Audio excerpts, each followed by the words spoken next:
السلام علیکم ورحمۃ الله وبرکاته. عبدالرحمن انصاري نن په څو ساینسي څېړنو باندې بحث کوم.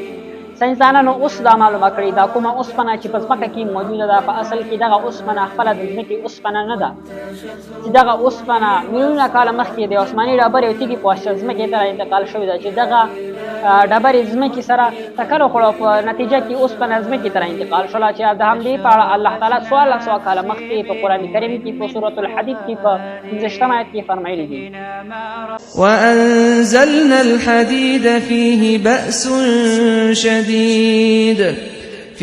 بأس شديد ومنافع للناس. او موږ اوسپنه راکوزه کړه چې په هغې کې ډېر زور دی او د انسانانو لپاره پکې ګټې او فایدې موجودې دي.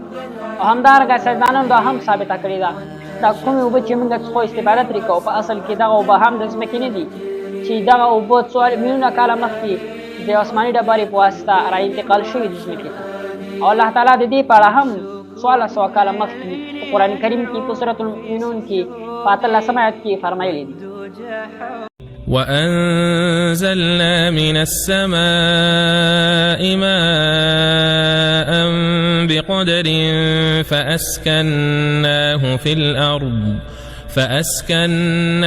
في الأرض وإنا على ذهاب به لقادرون.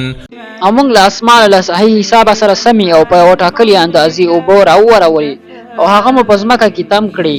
موږ په باوري توګه د هغو اوبو په له منځه وړلو وس لرونکي او توان لرونکي یو.